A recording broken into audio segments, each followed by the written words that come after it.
Então, irmãos, aí eu vou dar uma introdução para vocês, porque é necessário a gente compreender como os adventistas interpretam isso. Só que quando você vai procurar esse assunto na internet, você vai ver que eles praticamente se apoderaram da profecia. Eles tomam conta. Tem outras interpretações, mas eles praticamente dominam. E eles interpretam de uma maneira tão asquerosa a profecia, essa é a palavra, né? De maneira tão grosseira, que você faz de tudo para não se vincular com a interpretação deles. E é aí que eles não te ajudam, é aí que eles te atrapalham. Só que é interessante que realmente 2.300 tardes e manhãs só vai sincronizar com tudo quando você coloca para 2.300 anos. O que muitas pessoas acreditam que não é, realmente é. Só que o que acontece? Eles pegam as duas linhas, misturam ela, colocam o ponto de partida igual e... Poxa, as 70 semanas eles dão o comprimento lá no tempo de Cristo. Assim, eles inventam tudo. Cristo é aquele que faz aliança com muito durante uma semana. Ou seja, já erraram em Daniel 7 para Daniel 8.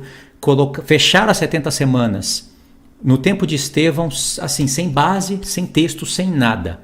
Tinha que dar o cumprimento em algum lugar, eles deram Estevão.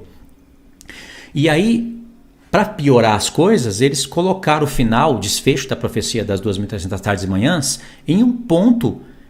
Antigamente era a vinda de Cristo, né? Todos sabem que os testemunhas de Jeová e os adventistas do sétimo dia, alguns anos atrás, há séculos, né? Eles acreditavam que Jesus viria em 1844. Jesus não veio e eles remodelaram a profecia. Os testemunhas de Jeová e os próprios adventistas reconhecem isso. Então, ao invés de colocar agora a vinda de Cristo em 1844, eles inventaram que Jesus entrou no Santo dos Santos. Ou seja, ele estava fora do Santo dos Santos. É uma maluquice isso, porque Jesus estava onde? O Pai disse, assenta-te à minha direita, até que eu ponha todos os inimigos por estrado dos seus pés. Quando Cristo subiu aos céus. E a direita do Pai é o trono. O trono de Deus está no lugar mais santo do templo. Então Jesus não se assentou à direita do Pai em 1844. Eles dizem que Jesus estava no... Olha só, irmãos. No segundo compartimento. Ou seja, eles interpretam que lá no céu tem um véu da separação. Primeiro compartimento, segundo compartimento. Não existe isso no céu. O véu da separação é justamente um bloqueio da glória de Deus para o homem. Aí não tem como falar isso agora, porque vai ocupar muito tempo, né? Mas aí eles interpretam que tem 2 compartimentos no céu, Jesus estava lá acendendo a menorá, fazendo uns negócios lá no santo lugar, e em 1844 ele passou o véu e entrou no Santo dos Santos. Por isso, por esses motivos que você, quando estuda a palavra, você quer correr o mais distante da interpretação deles, para você não se assimilar com tanta heresia, entendeu? E aí é bom a gente entender um pouquinho. Irmão, saiba de uma coisa, tudo isso foi programado por Deus. Por Deus. O Senhor, ele gosta de equações espirituais. Ele pegou as 70 semanas, a origem das 70 semanas vem por causa dos 70 anos de cativeiro. 70 anos de cativeiro surge por causa de uma profecia lá no livro da lei. Nada foi aleatório.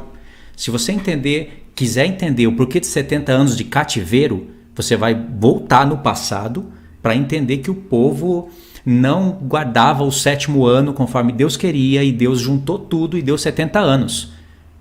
Deus ele organizou o tempo e ele sincronizou tudo. Quando ele criou a profecia das 2.300 tardes e manhãs, ele pode ver, por que não está escrito assim lá em Daniel 8? Um anjo estava de um lado e perguntou para o outro, até quando durará a visão que o santuário é entregue para ser profanado, etc e tal? Aí o outro responde, até 2.300 tardes e manhãs, e o santuário será purificado. Por que a resposta não foi assim? Até 2.300 dias. Por que Deus, o Espírito Santo, quis trocar a expressão dias para tardes e manhãs? Tardes e manhãs, qual é a primeira coisa que alguém que estuda a palavra de Deus iria buscar? A primeira coisa era Gênesis. Tardes e manhãs, né? Dia 1, tardes e manhãs, dia 2. Aí, ok, os adventistas fazem isso. Eles vão lá, tardes e manhãs, tardes e manhãs, tardes e manhãs, só que eles não enxergam que ali Deus está contando o tempo através de milênios. Essa é uma jogada que Deus criou. Eles não enxergaram, eles só enxergaram que tardes e manhãs fala de um dia. Então, lá de Gênesis, você já converte tarde e manhã para um dia. Aí depois eles vão em Ezequiel, lá Ezequiel 4, que Deus dá uma profecia para Ezequiel e fala, Ezequiel, te dei um dia por um ano. Aí de dia converte para anos, e de anos volta na profecia de Daniel 8 e converte para 2.300 tardes e manhãs. Para 2.300 anos. Essa conta foi programada por Deus. Primeiro, tardes e manhãs, Deus queria te levar para Gênesis. Primeiro ponto. Segundo ponto, para onde ele queria te levar? Para os sacrifícios os sacrifícios de tardes e manhãs, que era você sacrificar um cordeiro à tarde, né? Aí logo em seguida o sacerdote ia acender as 7 lâmpadas e depois queimar o incenso no altar de ouro. Fechou, sacrifício da tarde. De manhã, mesma coisa, um cordeiro, acende as 7 lâmpadas, queima o incenso no altar de ouro, continuamente. E uma só vez no ano, depois desse processo, o incensário tinha que entrar para dentro do Santo dos Santos. E tudo isso está sendo falado em Daniel e Apocalipse. Então o Senhor queria que a gente calculasse essa segunda camada de revelação. Tardes e manhãs para Gênesis, tardes e manhãs em livro de Êxodo. Terceira camada da revelação. Para onde o Senhor queria nos levar? Para o próprio livro de Daniel novamente. Porque lá tem um carneiro brigando com um bode. Carneiro e bode brigando. Santuário sendo profanado e justificado. O que a gente lembra? Expiação.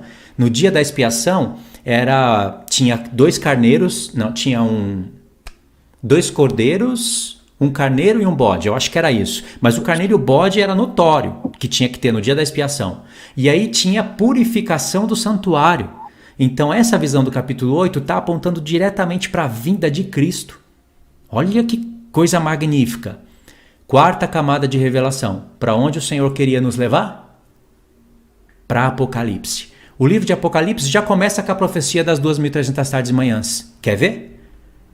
João, quando Jesus se apresenta para João, ele escuta uma voz como de trombeta. Quando ele fala, quando eu olhei, eu vi o Senhor no meio da menorá. Quando ele ressuscitou, agora é ele que comanda, é ele que organiza tudo.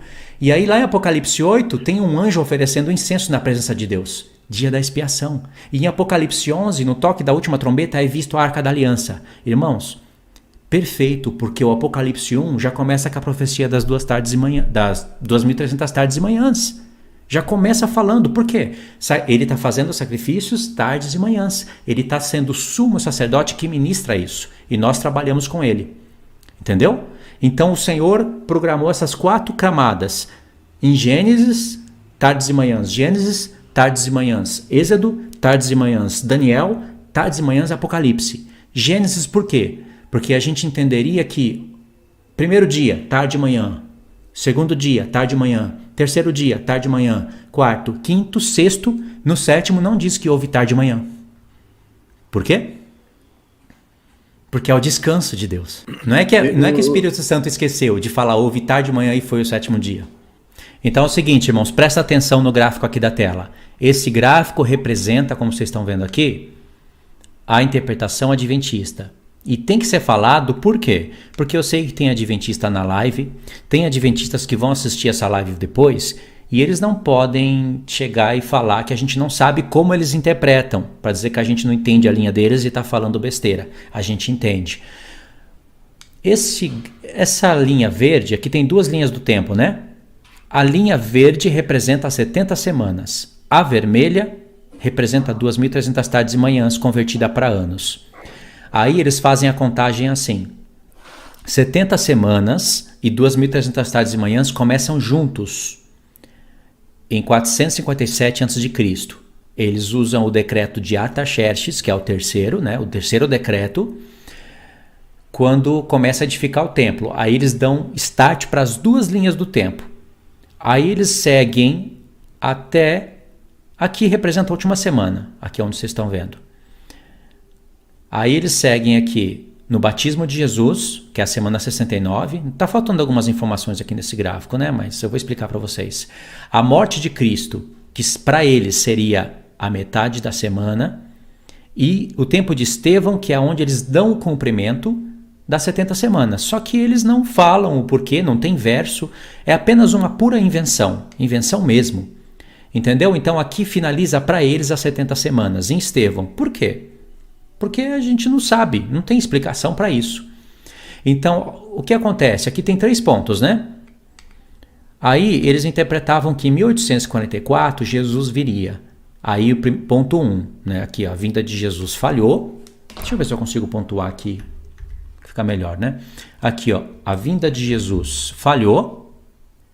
Aí eles reinterpretaram a profecia. Agora, 1844, Jesus passa a entrar no Santo dos Santos. Certo? E aí, irmãos, a coisa fica mais feia ainda. Eles falam que aí começa o juízo investigatório. Eu aconselho vocês a nem perderem tempo com isso daqui, porque foi uma das invenções mais bizarras na linha adventista. Ok? Aí, o que eles interpretam? Que Jesus é aquele que faz aliança com muitos durante uma semana. Olha só a desconexão de profecia. Jesus é aquele que faz aliança com muitos durante uma semana, né? Só que o interessante que é só na metade da semana que Jesus pega o pão, o vinho e faz uma nova aliança. Então aqui você já vê algo que não fecha de jeito nenhum. E aqui pior ainda. Ou seja, aqui que vocês estão vendo está tudo errado. Aí eles pegam a linha maior, que é essa daqui, né? 2.300 tardes e manhãs, e levam ela até 1844. Ou seja, já se cumpriu também. As 2 profecias já se cumpriram para eles. Aqui Jesus está no Santo dos Santos, agora fazendo o juízo investigatório. Ok. Eu estou até com um pouquinho de vergonha de falar isso, mas eu tenho que ensinar para vocês como eles interpretam. Aí, irmãos, tem 3 perguntas aqui, ó, para vocês. 3 perguntas. Jesus é quem faz aliança com muito durante uma semana? Eles interpretaram isso em Daniel 9:27. Só que em Daniel 9:27 está escrito assim, ó, sobre as asas da abominação virá o assolador. O que nós temos aqui? O abominável da desolação, que foi falado em Daniel 8. Há uma conexão profética pela parte de Deus, explicada pelo anjo Gabriel, que eles desconectaram. Entende? E aqui tem um texto importante, né? Daniel, eu coloquei aqui, esse já foi, né? No segundo ponto está escrito, Daniel não entende a visão. Em Daniel 8, do 9 ao 11 e do 26 ao 27, vocês vão ver que Daniel ele não conseguiu entender a visão. E aí, no capítulo 9, o anjo Gabriel veio explicar a visão, justamente a que ele não entendeu. Em Daniel 8, ele recebe a visão e ele não entende, né? Ele não sabe o que é carneiro, o que é bode, não sabe nada. E aí Deus fala, explica para o anjo Gabriel, explica para ele a visão. E aí Daniel recebe a explicação. Ok, ele recebeu a explicação. O carneiro são os reis da Média e da Pérsia, um chifre cresce primeiro, né? Tem toda essa questão. O bode é o rei da Grécia, o chifre grande é o primeiro rei. E isso ia bater muito com a história, né? E aí Daniel recebeu a explicação. Só que aí vem um número aqui, ó, 2.300 tardes e manhãs, e Daniel não podia entender, não tinha como ele compreender. Faltava ainda bases bíblicas. Ele precisava de receber a revelação das 70 semanas em Daniel 9 para ele poder começar a compreender esse ponto. Aí em Daniel, versos 26 e 27, ele fala assim, não houve quem entendesse a visão. Ele ficou até doente. Ele ficou preocupadíssimo. Se adoeceu e disse, não houve quem entendesse a visão. Mas Deus não disse, explica para ele a visão? Disse, só que durante a explicação, Deus já colocou mais matemáticas espirituais.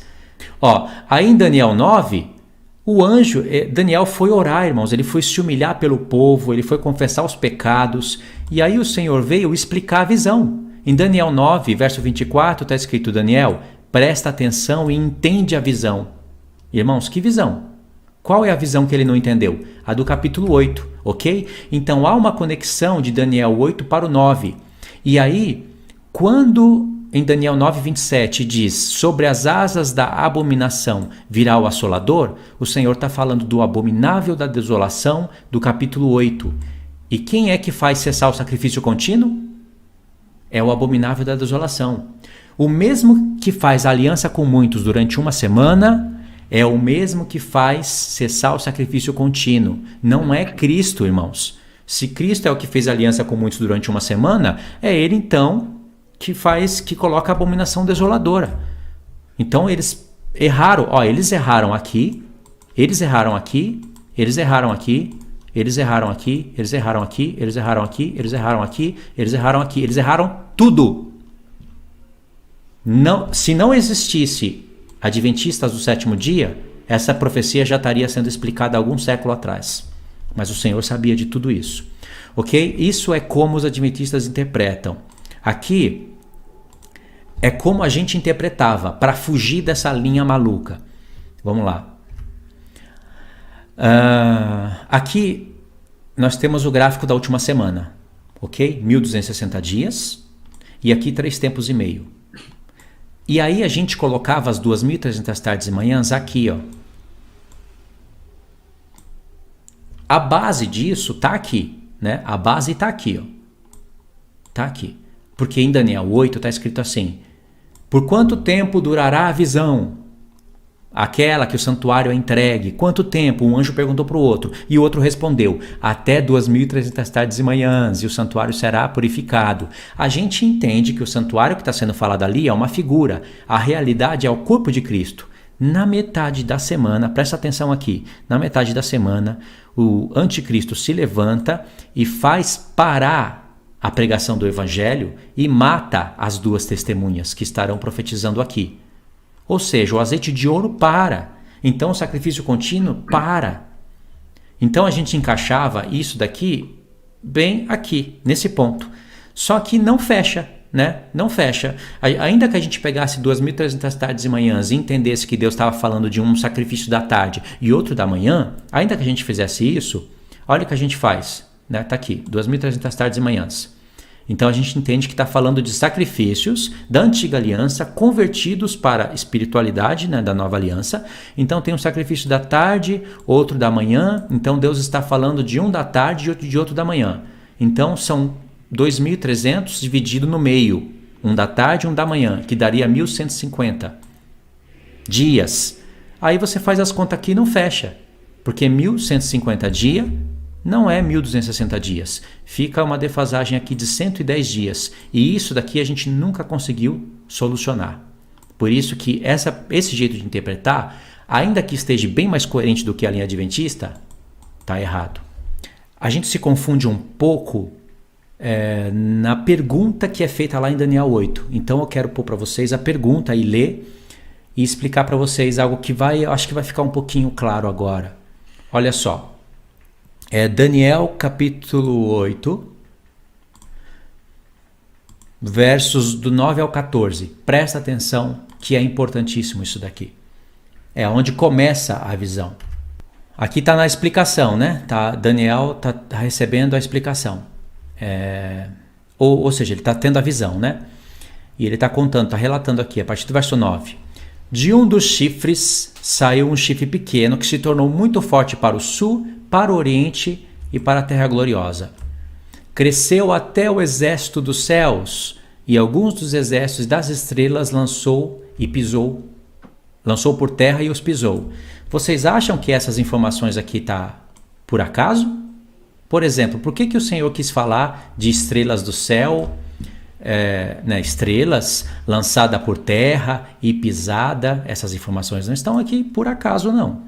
Deus está falando uma camada de revelação aqui muito profunda. Mas vamos aqui para a própria que está dentro do texto, né? Aí, verso 11. Sim, engrandeceu-se até o príncipe do exército, dele tirou o sacrifício diário e o lugar do seu santuário foi deitado abaixo. O exército lhe foi entregue com o sacrifício diário por causa das transgressões. Olha que texto-chave. Por que Deus permitiu o Antíoco Epífanes, o quarto, fazer tão grande matança e fazer abominações no santuário de Deus?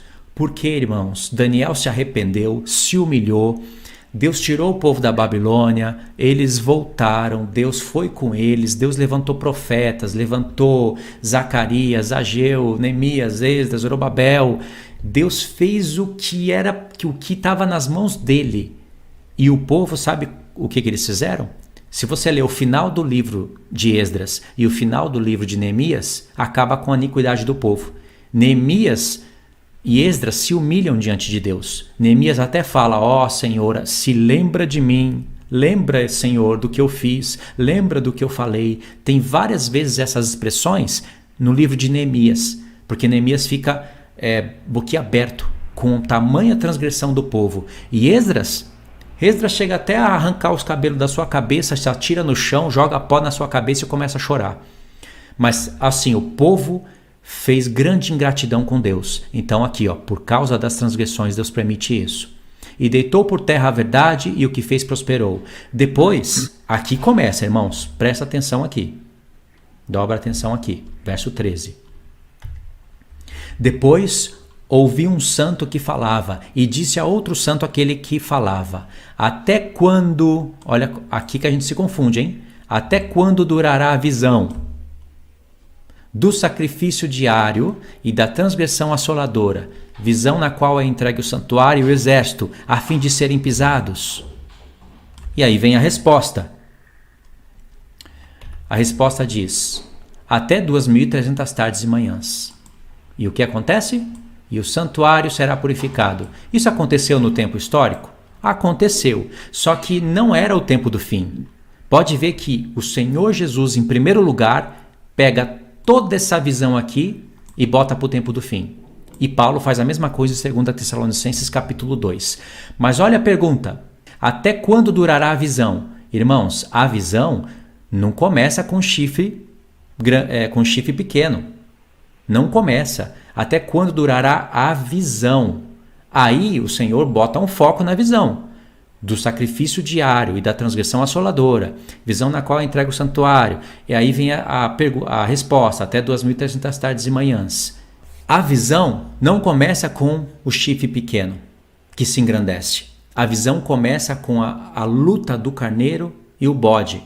Essa é a visão. Irmãos, essa visão ela é estendida para o tempo do fim, porque o Senhor está contando o final através de um contexto histórico. Então, como é que eu posso explicar? O Senhor não está falando só a respeito do chifre pequeno, tipo, quanto tempo dura essa questão de parar o sacrifício contínuo? É aí que a gente se atrapalha, porque o chifre pequeno ele se originou através do bode peludo. E o Alexandre o Grande, ele estava ali em atuação 350 e pouco a 325 antes de Cristo. Irmãos, é muita coincidência para não ser isso. O ponto de partida para a visão não é Antíoco Epífanes, para você pegar desde Antíoco Epífanes e estender para o tempo do fim. O ponto de partida não é o decreto das 70 semanas, como os adventistas fizeram. O ponto de partida é Alexandre o Grande. O Senhor deu o início da visão aonde? Um carneiro e um bode. O carneiro com chifre pequeno, ou seja, Alexandre o Grande já estava na maior força do seu poder, e aí iniciou a visão. Entendeu?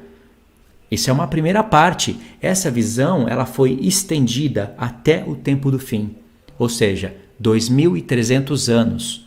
Aí vai bater certinho com milênios, porque aproximadamente 300 anos depois, Cristo viria. 2.000 anos depois, ele voltaria. Tá vendo como começa a fazer sentido? Prestou atenção? Agora, se você fica perdido ali só no chifre pequeno, você vai fazer como a gente fazia antes, pegar esses 2.300 tardes de manhã e querer forçar ele dentro da metade da última semana. Por quê? Porque as 70 semanas está cuidando de falar pra gente que ficou uma semana para o final. Na metade da semana se levanta o chifre pequeno e ele vai fazer guerra contra os santos. Ou seja, faz parar o sacrifício contínuo. E aí a gente quer conectar uma coisa com a outra e elas não se conectam. Deu para entender? Agora, tem mais um detalhe. Uma vez que você interpreta, que você entende que o Senhor está dando ponto de partida no início da visão, que é Alexandre o Grande, estendendo até o tempo do fim, usando aquele período da história para deixar um recado para o final, porque a visão fala do tempo do fim. Ou seja, quando você entende isso, aí você vai em Gênesis, tardes e manhãs, milênios, tardes e manhãs, sacrifício da tarde e da manhã, passa ali por Daniel, vai em Apocalipse, aí você começa a entender a jogada. Milênios, o Senhor está falando de milênios, né? Irmãos, olha a parte que eu considero mais profunda, eu acho importante vocês entenderem isso.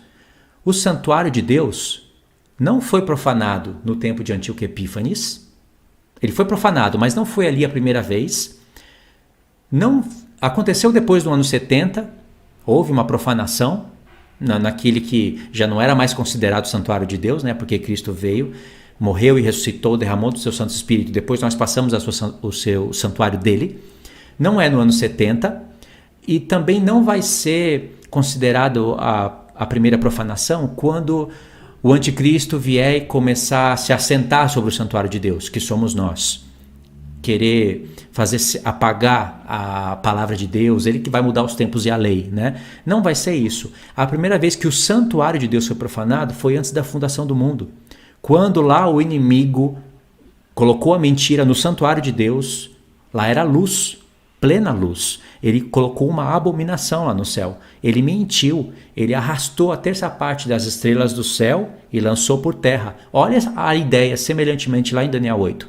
O Senhor está aproveitando a profecia para falar coisas que aconteceram antes da fundação do mundo.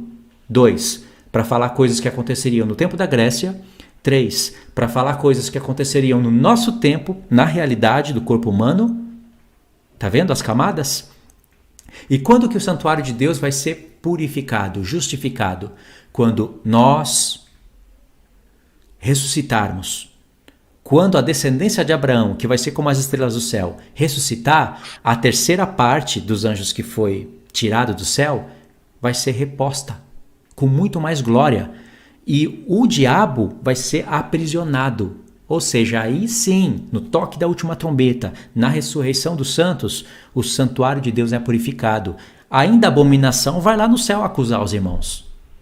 Entendeu que o Senhor não está contando só um fato histórico da Grécia, não está contando algo só do nosso corpo no futuro, ele está falando mais coisas? Ou seja, o Senhor está falando coisas muito mais profundas em Daniel 8 do que a gente imaginava. Né? É só meditar na palavra de Deus que o Senhor revela. Por que ele escolhe falar usando expressões que estão lá em Apocalipse 12? Por quê? Tipo assim, o diabo com a sua cauda arrastou a terça parte das estrelas do céu e lançou por terra e as pisou. São expressões que estão ali. O diabo, irmãos, o espírito do anticristo que estava agindo em Antíoco Epífanes, já agia antes da fundação do mundo. Agora, presta atenção nesse texto aqui, que ele também é interessante, se encontra dentro de Daniel 8 também. Olha a explicação da visão, presta atenção, que é verso 19. E disse, eis que te farei saber o que há de acontecer no tempo da Grécia? Não, no último tempo da ira. Porque esta visão se refere ao tempo determinado do fim. Presta atenção. Aquele carneiro com 2 chifres que viste são os reis da Média e da Pérsia, mas o bode peludo é o rei da Grécia. O chifre grande entre os seus olhos é o primeiro rei. O ter sido quebrado, levantando-se 4 em lugar dele, significa que 4 reinos se levantarão deste povo, mas não com a força igual a que ele tinha. Mas no fim do seu reinado, presta atenção, no fim do seu reinado, quando os prevaricadores acabarem, aqui está a chave, uma das chaves. Quando os prevaricadores acabarem, levantar-se-á um rei de feroz catadura e especialista em intrigas. Aqui não é propriamente Antíoco Epífanes, Aí já é o o anticristo. Já é o próprio que Jesus falou. Quando vocês virem o abominável da desolação no lugar onde não deve estar, quem lê entenda. É como se o Senhor Jesus estivesse falando. Quem lê entenda, porque vocês vão ficar perdidos na conta, vocês vão achar que foi Antíoco Epífanes, mas eu, o mestre, estou falando que isso é no futuro. Os prevaricadores, verso 23, mas no fim do seu reinado aqui, não está falando do reinado do chifre grande, está falando do reinado dos 4 chifres aqui, 4 dos 4 chifres. Quando esses chegarem com o seu pecado no máximo, quando os prevaricadores acabarem, levantar-se-á um rei de feroz catadura, aqui, especialista em intriga.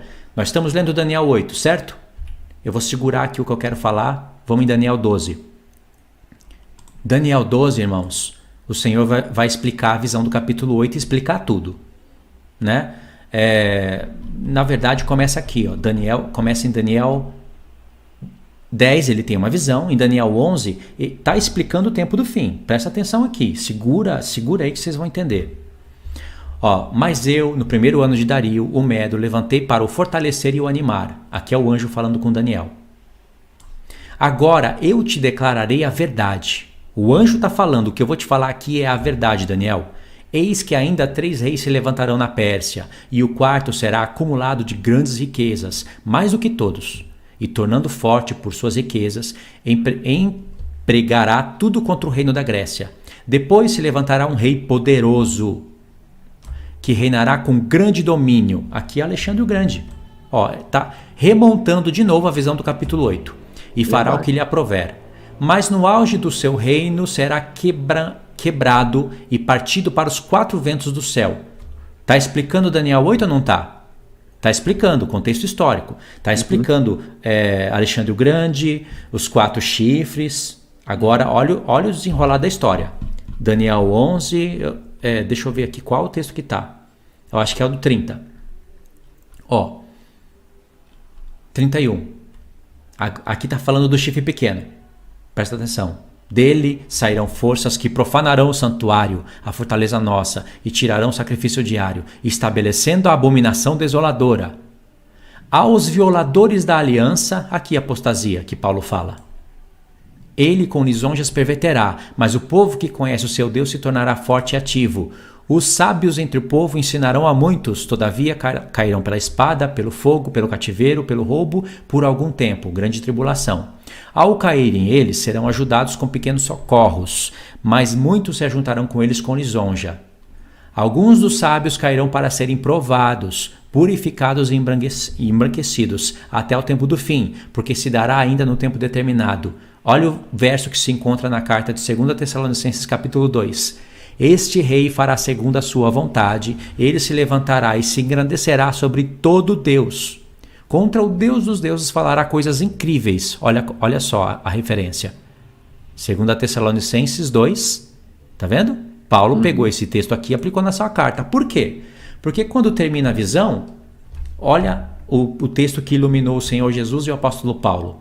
Nesse tempo se levantará Miguel, o grande príncipe e defensor dos filhos do teu povo, e haverá tempo de angústia. Os irmãos conhecem aqui esse texto, né?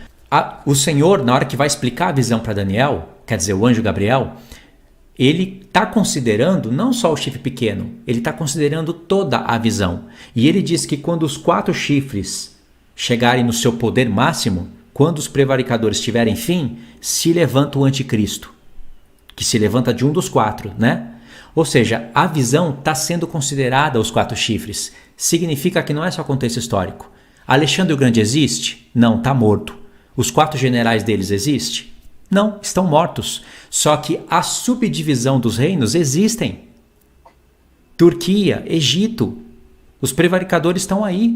E o anticristo vai se levantar justamente para unir a besta do norte à besta do sul. Em Isaías capítulo 30, o Egito é chamado da besta do sul. Em Isaías capítulo alguma coisa, a Síria é chamada da besta do norte. Então, essa visão ainda está em vigor.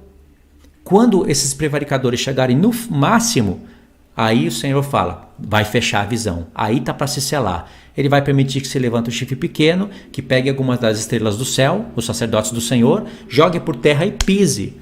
Essa questão de pisar as estrelas de Deus está sendo explicada em Apocalipse 11.